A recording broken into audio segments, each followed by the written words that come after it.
Bunnies, welcome back all to Woodland Bunny, a cozy space to talk books. Today we are here to do my December wrap up and my final wrap up for the year of 2023. These are all of the books I read in the month of December, but beginning with stats before we jump into the actual books, I read 11 books this month, in which is equivalent to 3,404 pages. Splitting these up into formats, I had 8 physical reads, 2 via digital and 1 via audiobook, and then doing it by rating, I had 1 2 stars, 2 3 stars, 4 3.5 stars and 4 4 stars. So let's get into the actual books in which I read this month, my thoughts and the themes they included. The caveat, I'm conscious that you might be able to hear the rain/hail on the windows.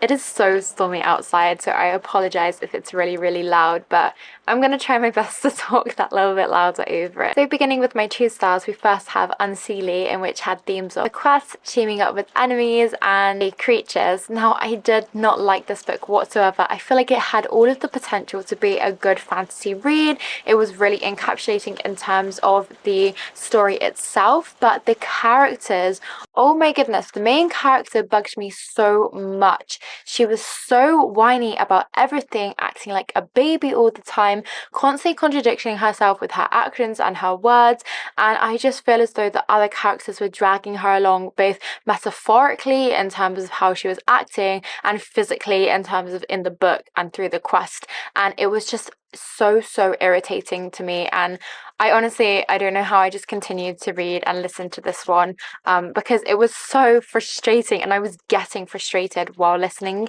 to the book, and so I sadly don't recommend this one. But if you do like those themes and do go into it with perhaps that knowledge, or don't get as aggravated as I do towards characters, then you might enjoy it. Moving on to my 3-star reads, we first have Interview with a Vampire. This had themes of vampires, obviously, immortality, a little bit elements of horror woven in there, power, and whilst this one was quite an interesting read in terms of the format of it being an interview, I just found it so monotonous, and I said this in my reading vlog that I read it for, that I just found it so long, and it was just dialogue and page and page of text, just full of basically the mundane thing. And when there was action and that little bit of element of horror, then I found it really intriguing and I was really invested. But when there wasn't anything going on, I feel like this is probably because of the immortality theme, obviously, but it just felt so monotonous and so repetitive, and like, I've just read this before, I just read this 2 pages ago, and it just became a bit frustrating and pulled me away from the enjoyment of the story. I was also confused between 2 of the characters' relationships. I wasn't quite sure if it was supposed to be a lover's relationship or a father-daughter figure relationship, and it didn't really sit right with me. It felt a bit weird, but apart from that, it was quite a good read, hence a 3-star rating. So if you enjoy any of those themes, then I recommend Interview with a Vampire. Then we have Entwined, in which had themes of sisterhood, royalty, dancing, fairy tale, and a little bit of magic thrown in there too. This felt very whimsical, very magical, and it was a lot of fun. I did find the story lacking a little bit of spark, which is a bit upsetting and very predictable, but apart from that, it was just a very enjoyable, quick read, and it did kind of make you feel a little bit childlike wonder again in terms of the dancing, the sisterhood, and yeah, it was just a lot of fun to read. And so if you enjoyed these themes, then I recommend this one. Moving on to my 3.5-star reads, Midnight Lie, in which was the December Bunnies book club pick. This had themes of toxicity, love, sapphic, magic, royalty, gods, secrets woven in there too. So those are the themes woven in there. The only thing in which brought my rating down, apart from the beautiful writing that was so good and how much this book did really encapsulate my attention, I just didn't get on with the character. Sadly, the main character of this book really frustrated me. Again, it felt like a lot of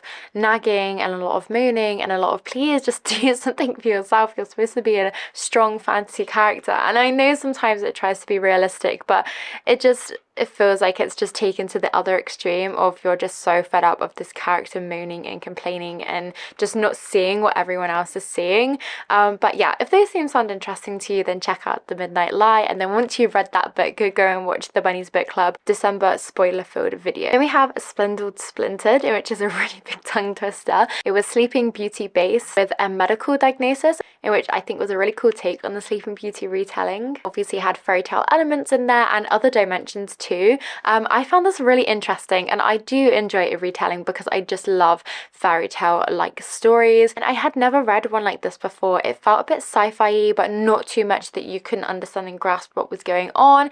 It was interesting seeing history and the worlds collide and the different ages collide, and it being Sleeping Beauty based as well was a really intriguing concept. So if those things sound interesting to you, then I recommend A Spindle Splintered. Next up is Robbergirl, in which had themes of being told like a campfire story, in which was so atmospheric. It had sapphic themes in there too, adventure of course, with a group of bandits and mythical and magical legends, and yeah, it was just a delight. It was like a little pocket of joy, and it read like a bedtime fairy tale story, in which felt again very nostalgic, and it almost felt like you were being told the story as well as reading the story, and it all kind of felt a bit like a campfire bedtime story element, so I recommend that one. Then we have Not Good for Maidens, in which had a whole host of themes including goblins, markets, magic, especially dark magic, secrets, family, witches and nightmares. And times this book pops into my head and I have to remind myself that I read this as a book and I didn't dream it as a nightmare, because it really ingrained itself into my head and it felt so nightmarish, and the whole concept was so filled with like a nightmare element, that it was just so fun and it was so interesting, and I hadn't really read much like it before, and so I recommend this one if any of those themes do sound interesting to you. Switching to my 4-star reads, we then have City of Bones. I'm sure you would have heard of, but just in case you haven't, this had themes of each character having their own sort of story, the world of mythical and magical characters, and a normal human being thrusted into this other world, and a mythical magical world at that. I'm not going to go on about this one too much as I know it's a really immensely popular read, but I did really enjoy it, and if you haven't heard of it then I definitely recommend reading it. I will say that it does feel very nostalgic, and I feel like that's why I enjoyed it so much, because it was very reminiscent of those early fantasy reads that I got into when I was younger, and what ultimately got me into reading and got me into reading fantasy. So if you are looking for a nostalgic read, or if you are new to the fantasy genre, then that should be a good one for you. Then we have The Devil Takes 3, in which had themes of a school, a devil, libraries, and a magical library at that, rivals to lovers, romance, family, and abusive parental relationships. This book was a lot of fun, and it flew by really quickly. It had all the elements I love of being set in a school with magical libraries. I love books about books. Having that enemies to lovers / rivals to lovers somewhat romance, it felt very finicky and obviously very much played on top of, and you knew how it was going to resolve and you knew how it was going to end. But yeah, I just really enjoyed this book and I had a lot of fun with it, and if they sound interesting to you then I recommend this one. I had Vacuum in the Dark, in which had themes of dark humour and unhinged and unreliable narrating, very ambiguous, and it had trauma related elements in here as well. And this was one of the books that made me realise I adore female unhinged, unreliable, trauma filled narrators that are rooted in real life trauma and that dark humour element in it, and it being very ambiguous, and all of these themes I realise I absolutely love in these books.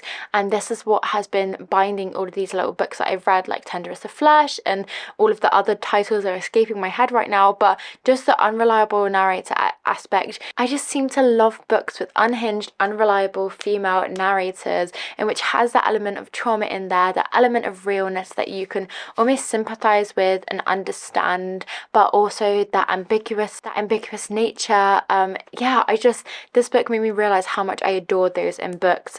So if you ever do have any recommendations for those sorts of themes, then I would be highly appreciative. But yeah, those are the themes for Vacuum in the Dark. Then the final book in which I have to talk to you about today is Icebreaker, in which had themes of being steamy, sports, a frat house feeling, commitment, therapy, communication within relationships, in which was a big one that astounded me with this book, and friendships too. Yeah, I couldn't believe the communication in this book.